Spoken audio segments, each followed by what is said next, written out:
Assalamualaikum warahmatullahi wabarakatuh.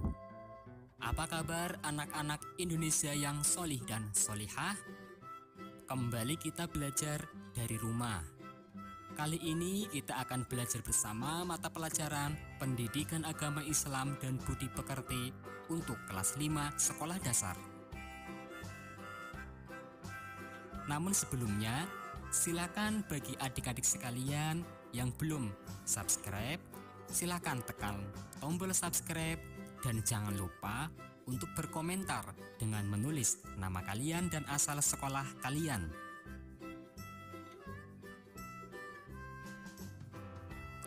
Baiklah anak-anak sekalian, sebelum memulai belajar bersama kita kali ini, terlebih dahulu kita berdoa kepada Allah, semoga kita diberi kemudahan dalam belajar serta mendapatkan ilmu yang bermanfaat. Berdoa mulai.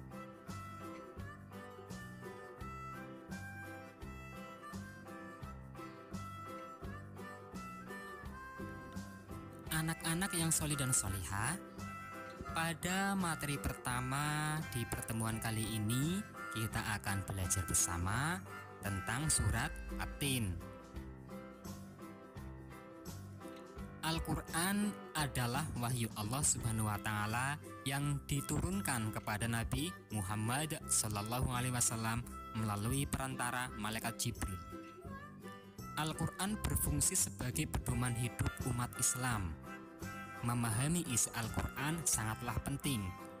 Rasulullah SAW pernah bersabda yang artinya, "Aku telah meninggalkan pada kamu sekalian dua perkara yang kamu tidak akan sesat selama kamu berpegang teguh kepada keduanya, yaitu kitab Allah, yaitu Al-Quran, dan sunnah nabinya." Tahukah kalian siapakah makhluk Allah Subhanahu wa Ta'ala yang paling mulia itu? Siapakah yang paling mulia di alam ini? Ya, manusia. Allah Subhanahu wa Ta'ala menyempurnakan penciptaan manusia dengan akal dan pikiran. Mari bersama-sama terlebih dahulu kita menghafal, membaca surat At-Tin. Bismillahirrahmanirrahim.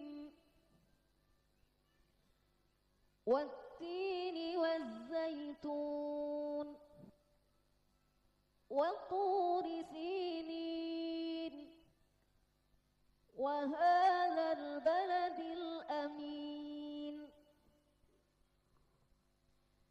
لقد خلقنا الإنسان في أحسن تقويم ثم رددناه أسفل سافلين إلا الذين آمنوا وعملوا الصالحات فلهم أجر غير ممنون فما يكذبك بعد بالدين أليس الله بأحكم الحاكمين.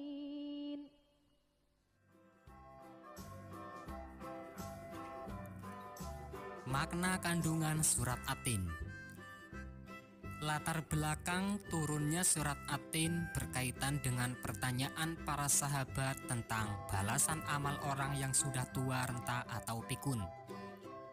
Diriwayatkan oleh Ibnu Jarir dari Al-Aufi yang bersumber pada Ibnu Abbas, surat At-Tin turun berkaitan dengan pertanyaan para sahabat tentang balasan amal orang yang sudah pikun. Di antara sahabat Rasulullah Shallallahu Alaihi Wasallam banyak orang tua. Mereka merasa takut tidak mendapatkan pahala atau tidak menjadi ahli surga jika mereka mengalami masa pikun. Mereka gelisah dan mempertanyakannya kepada Rasulullah Shallallahu Alaihi Wasallam. Melalui surat At-Tin ini, Allah Subhanahu wa Ta'ala menegaskan bahwa amalan orang yang beriman dan beramal saleh, pahalanya akan selalu mengalir terus-menerus meskipun orang tersebut mengalami masa pikun. Masa pikun adalah kondisi seseorang yang sudah tua dan memiliki pikiran yang tidak stabil. Sifat pikun biasanya ditandai dengan sering lupa. Misalnya dalam amal ibadah, orang pikun tersebut tidak ingat lagi waktu sholat atau puasa. Surat At-Tin juga mengajarkan kita bahwa Allah Subhanahu wa Ta'ala menciptakan manusia dalam bentuk yang paling baik. Allah Subhanahu wa Ta'ala mengingatkan manusia terhadap nikmat yang telah diberikan kepadanya. Semua itu harus selalu diingat agar manusia tidak terjerumus dalam kehinaan. Orang yang selamat dari kehinaan adalah orang yang selalu beramal sholih. Mereka akan mendapatkan kemuliaan di sisi Allah Subhanahu wa Ta'ala. Berikut kami sampaikan kandungan dari surat At-Tin. Ayat pertama, kedua, dan ketiga menyatakan sumpah Allah Subhanahu wa Ta'ala atas nama At-Tin, Az-Zaitun, dan At-Turi Sinin. Menurut sebagian ahli tafsir, Tin ialah tempat tinggal Nabi Nuh alaihi salam, yaitu kota Damaskus yang banyak ditumbuhi pohon tin atau aro. Tin adalah buah yang enak dan lembut, serta cepat dicerna. Ia menjadi obat yang banyak pemanfaatnya. Sedangkan zaitun adalah Baitul Maqdis, tempat suci kedua umat Islam yang berlokasi di Yerusalem atau Palestina, yang ditumbuhi pohon zaitun. Zaitun adalah buah yang memiliki keistimewaan karena kandungan minyaknya yang berlimpah, sehingga dapat dipergunakan di daerah yang kurang memiliki minyak. Adapun At-Turi Sinin artinya Bukit Sinai, tempat Nabi Musa alaihissalam menerima wahyu secara langsung dari Allah Subhanahu wa Ta'ala. Pada ayat ketiga, Allah Subhanahu wa Ta'ala bersumpah atas nama kota Mekah, yaitu daerah yang penuh berkah dan di dalamnya terdapat Baitullah atau Ka'bah. Ayat keempat menjelaskan bahwa Allah Subhanahu wa Ta'ala menciptakan manusia sebagai makhluk dengan bentuk paling sempurna dibandingkan dengan makhluk lain. Bentuk yang dimaksud bukan hanya bentuk fisik, melainkan juga sempurna dalam segala potensinya. Manusia tidak hanya diberi akal untuk berpikir, tetapi juga diberi potensi nafsu, sehingga manusia mampu berkreasi untuk memenuhi kebutuhan hidupnya. Bagi Allah Subhanahu wa Ta'ala, manusia sempurna adalah manusia untuk memenuhi kebutuhan hidupnya. Bagi Allah Subhanahu wa Ta'ala, manusia sempurna adalah manusia yang menggunakan seluruh potensinya untuk beribadah kepada Allah Subhanahu wa Ta'ala. Ayat kelima dan keenam menjelaskan bahwa Allah Subhanahu wa Ta'ala menerangkan sebagian manusia yang menyimpang dan tidak menggunakan potensinya untuk beribadah yang akan ditempatkan di dalam neraka.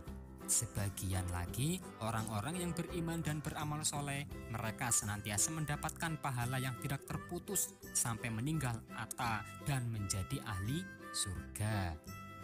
Adapun ayat ke-7 dan ke-8 menjelaskan bahwa orang-orang yang tidak beriman atau tidak mau beramal soleh adalah orang-orang yang mendustakan Allah dan akan mendapat balasan kelak di akhirat.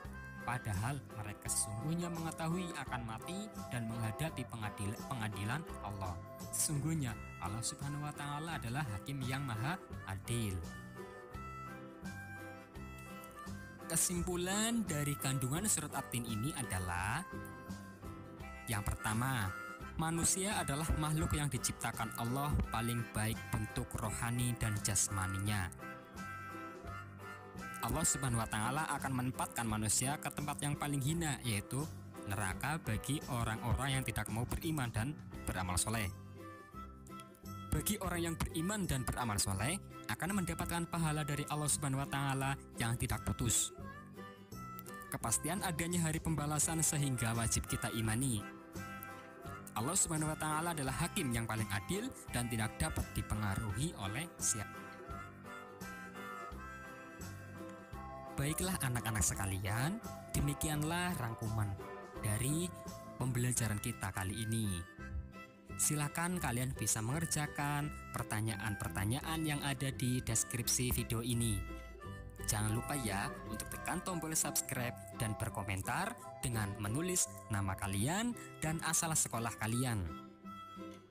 Sampai jumpa di video selanjutnya. Wassalamualaikum warahmatullahi wabarakatuh.